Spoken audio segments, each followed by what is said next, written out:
10,000 ரூபாய் பிரைஸ் செக்மெண்ட்க்கு Snapdragon processor, Sony camera, 6GB ராமோட போக்கோ M7 5G புதுசா லான்ச் பண்ணியிருக்காங்க. இதுல என்ன மாதிரியான விஷயங்கள்லாம் கொடுத்துருக்காங்க, எதெல்லாம் பெஸ்டா இருக்கு பார்த்துருவோமா?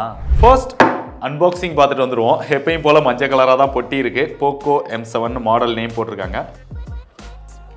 ஓப்பன் பண்ணா மேலேயே மொபைல் கொடுத்துருக்காங்க. வா, எவ்வளோ பெருசா இருக்குது. அதை அப்படி வச்சிருவோம். அதுக்கப்புறம் ஒரு சிம் எஜெக்டர் பின், அதில் சில paper works, 33 watt charging adapter, type C charging cable. அவ்வளோதான், கேஸ்லாம் இல்லை, நீங்கள் தான் வாங்கிக்கணும். ஃபர்ஸ்ட் இதோட டிசைன் பார்த்தா ஒரு புதுசான ஒரு டிசைன் அப்படின்னு சொல்ல முடியாது. ஆல்ரெடி போக்கோல நிறைய டைம் பார்த்த ஒரு டிசைன் மாதிரி தான் இருக்கு. கீழே வந்து ஒரு மேட் ஃபினிஷ் மாதிரி கொடுத்துருக்காங்க. ஸோ கையில் தொடுறதுக்கு நல்லா இருக்கு.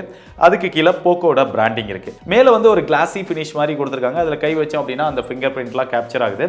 அப்புறம் அந்த கேமரா சர்க்கிளை வந்து ரொம்ப பெருசாக கொடுத்து அதுக்குள்ள ஒரு 4 கேமரா மாதிரி கொடுத்துருக்காங்க. ஸோ கேமரா செக்மெண்ட் வரும்போது அதை பற்றி டீட்டெயில்டாக பார்ப்போம். அப்புறம் பாக்ஸி டைப் தான்.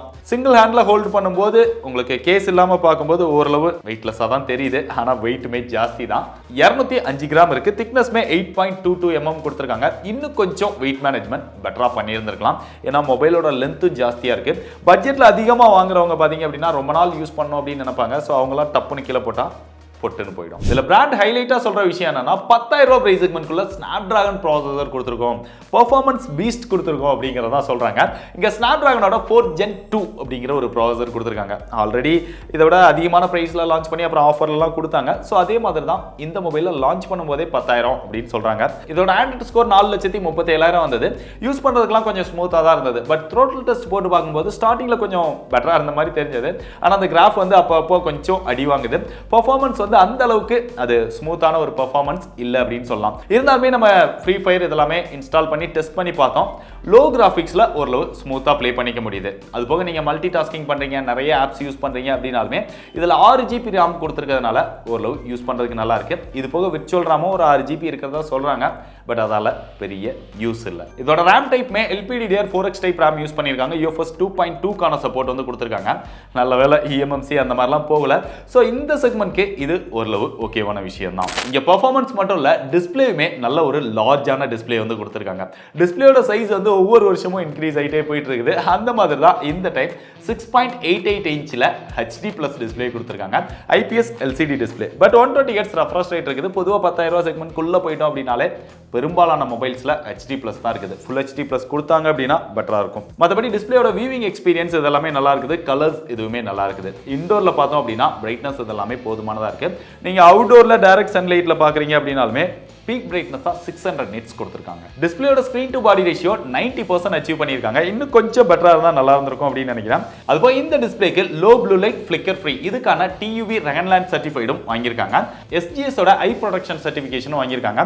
10,000 ரூபாய் செக்மெண்ட்ல இதெல்லாம் கவர் பண்ணது நல்ல விஷயம் தான். இந்த டிஸ்பிளேல 2025 கூட வாட்டர் டிராப் நாட்ச் ஸ்டைல் தான் கொடுத்திருக்காங்க. இதெல்லாம் ரொம்ப அநியாயங்க. கேமரான்னு வரும்போது பின்னாடி பார்க்கறதுக்கு 4 கேமரா இருக்கு. ஆனா இங்க பிரைமரி சென்சாரா 50 மெகாபிக்சல் சோனியோட 852 அப்படிங்கிற ஒரு சென்சார் வந்து கொடுத்துருக்காங்க. பொதுவாக 10,000 ரூபாய் செக்மெண்ட்குள்ள என்ன சென்சார் கொடுக்குறோம் அப்படிங்கிறத பிராண்ட் வந்து மென்ஷன் பண்ண மாட்டாங்க.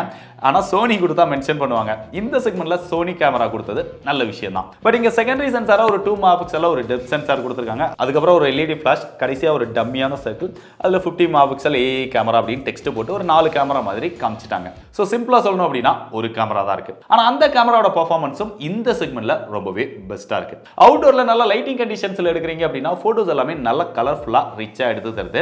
இது ஒரு விவிட் கேமரா அப்படின்னு கிளைம் பண்றாங்க. சோ அந்த மாதிரி தான் நல்ல கலர்ஃபுல்லா இருக்குது. நீங்க நார்மலா ஹியூமன் எடுத்தாலும் சரி, இல்ல ஏதாவது ஆப்ஜெக்ட் எடுக்கிறீங்க அப்படினாலுமே அந்த கலர்ஸ் எல்லாம் நல்லா எடுத்து தருது.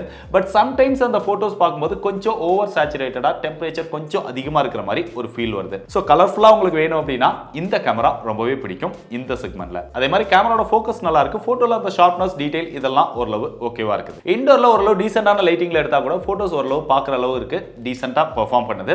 சோ இந்த செக்மெண்ட்ல இது ஓரளவு பெட்டர் அப்படின்னு சொல்லலாம். செல்ஃபி கேமரா அப்படின்னு பார்த்தா இங்க 8 மெகாபிக்சல் கொடுத்திருக்காங்க. இதுவுமே அவுட்டோர்ல நல்ல லைட்டிங் கண்டிஷன்ஸ்ல எடுக்கும்போது போட்டோஸ் எல்லாமே பார்க்கறதுக்கு நல்லா இருக்கு. போர்ட்ரைட் ஷாட்ல அந்த எட்ஜ் டிடெக்ஷன், கலர்ஸ் இதெல்லாமே நல்லாவே எடுத்து தருது. ஆனா இங்க வீடியோஸ் அப்படின்னு பார்த்தா ரியர் அண்ட் செல்ஃபி ரெண்டுலயுமே மேக்ஸிமமா 1080 30 fps தான் நம்மளால வீடியோஸ் வந்து எடுத்துக்க முடியும்.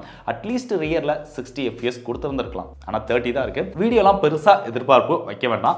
மொபைலோட சாஃப்ட்வேர்னு பார்க்கும்போது இங்க இன்னுமே ஓல்டு வெர்ஷன் தான் இருக்கு. Out of the box Android 14 கொடுத்திருக்காங்க ஹைப்பர் OS ஓட. பட் இங்க 2 OS அப்டேட் கொடுக்குறோம், 4 வருஷத்துக்கான செக்யூரிட்டி பேட்ச் அப்டேட் கொடுக்குறோம் அப்படிங்கறதெல்லாம் கன்ஃபார்ம் பண்ணிருக்காங்க. நல்ல விஷயம் தான். Out of the box Android 15 கொடுத்து 2 OS அப்டேட் கொடுத்தாங்க அப்படின்னா இந்த செக்மெண்ட்ல இவங்களோடது பெஸ்டா இருந்திருக்கும். இதுல MIUI டயலர் தான் கொடுத்திருக்காங்க. அதனால நீங்க கால்ஸ் இதெல்லாம் ரெக்கார்ட் பண்ணணும்னு நினைச்சா ரெக்கார்ட் பண்ணிக்கலாம். ஆனா எப்பயும் போல தேவையில்லாத ப்ளூடூத் நிறைய இருக்குது, தேவையில்லாத ஆட்ஸ் இருக்குது. லாக் ஸ்கிரீன்லயே கூட அந்த கிளான்ஸோட ஆட்ஸ் ரொம்பவே தொல்லை பண்ணுது. மொபைலோட பிளேஸ்மெண்ட் பார்த்தா டாப்ல 3.5mm ஜாக் கொடுத்திருக்காங்க. பொதுவா டாப்ல ஒரு சிலர் 3.5mm ஜாக் இருக்கிறத விரும்புவாங்க. ஸோ அவங்களுக்கு இது பிடிக்கலாம்.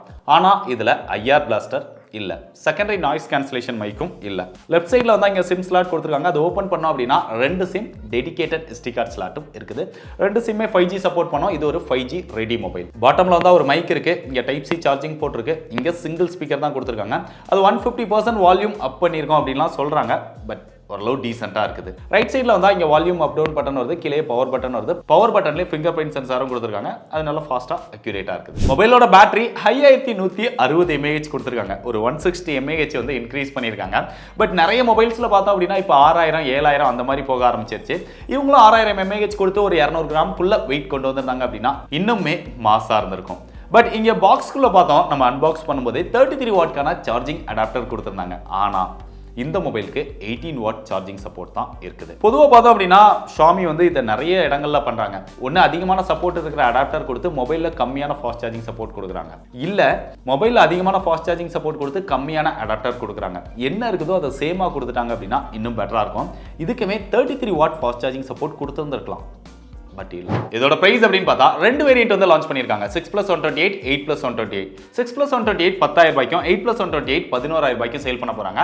இது மார்ச் 7ஆம் தேதி 12 மணிக்கு ஸ்டார்ட் ஆகுது. அன்னைக்கு வாங்கினா மட்டும் தான் இந்த பிரைஸ். அதுக்கப்புறம் எவ்வளவு சேஞ்ச் ஆகுது அப்படிங்கிறது தெரியல. வெயிட் பண்ணி தான் பார்க்கணும். எப்படி பார்த்தாலும் கொஞ்ச நாள் கழிச்சு திருப்பியும் ஆஃபர்ல இதே பிரைஸ்க்கு கொண்டு வந்துருவாங்க. இதோட கம்மியா கூட கொண்டு வர வாய்ப்பு இருக்கு. ஸோ இந்த பிரைஸ்க்கு வாங்கலாமான்னு கேட்டா இந்த செக்மெண்ட்ல கேமராவோட பெர்ஃபார்மன்ஸ் நல்லா இருக்குது. Battery performance okay. ப்ராசஸருமே ஸ்னாப்டிராகன் ப்ராசஸர் கொடுத்திருக்காங்க. மற்ற விஷயங்கள் எல்லாமே நான் சொன்னதை வச்சு உங்களுக்கு ஓகேவா இருந்தது அப்படின்னா பெஸ்ட் பை லிங்க் டிஸ்கிரிப்ஷன்ல கொடுத்துருக்கேன், செக் பண்ணி பாருங்க.